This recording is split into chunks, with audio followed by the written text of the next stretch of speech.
Morning guys, update ko lang kayo dito sa Bagyo sa amin. Ito nangyari dito kagabi ito kala ko aangatin nibubong namin manrapak-dapak ya kagabi, akala ko nagbabarilan Patingin mo ako rin. Yung papaya putol. Ayan Patingin mo rin. putol yung papaya. Saan natin dito yung bahay na bumagsak.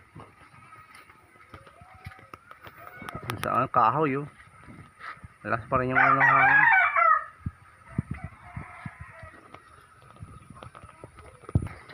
CR sira. Malakas ba naman? Grabe, sobrang lakas ang hangin, bagsak yung bahay.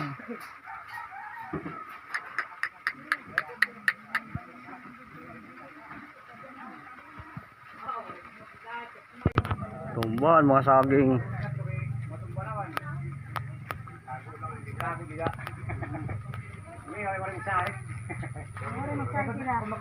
Tumban mga kahoy.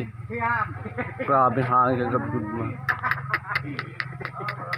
Nakita natin to. Sabi bagsak yung mga puno. Sobrang halakas kasi ng hangin kagabi. Ano? Tumba lahat ang puno dito.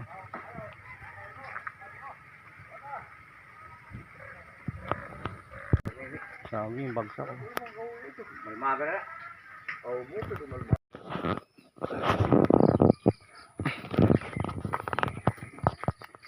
Tumba yung mga puno,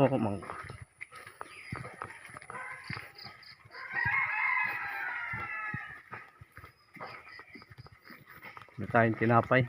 Mag-aalmusal muna tayo. Tumba saging.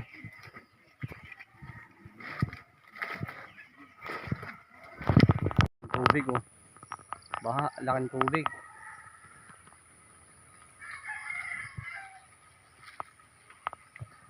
Kaya yan dito pag malakas ang ulan, naangat yung tubig sa ilog.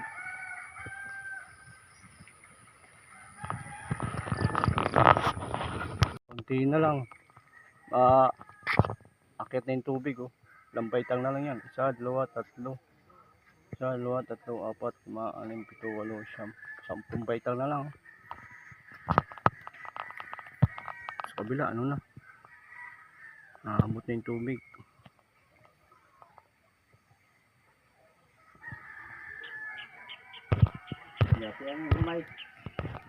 Ang buto rin pa kumadto. Sige. Ito yan ang naging resulta ng bagyo.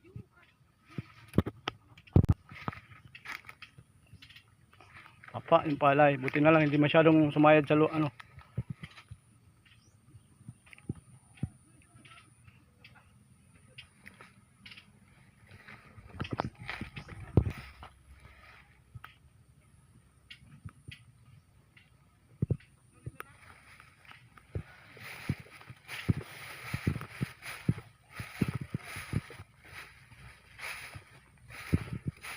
buti na lang hindi masyado.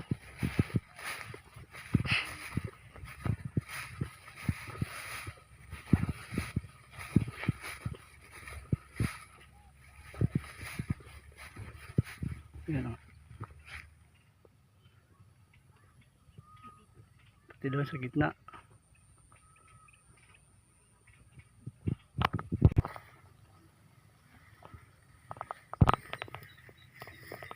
Tsura ng kubo.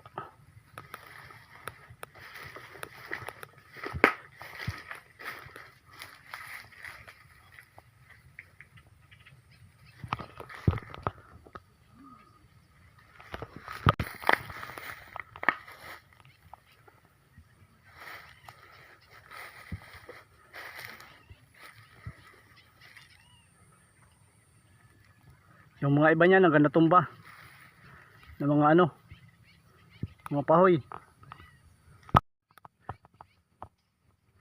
First time na nagpalay, inabot agad ng bagyo, pero wala tayong magagawa dahil yan kalikasan yan kaya talagang buhay, sama yan sa hanap buhay. Yan ang kasama sa pagpapalay.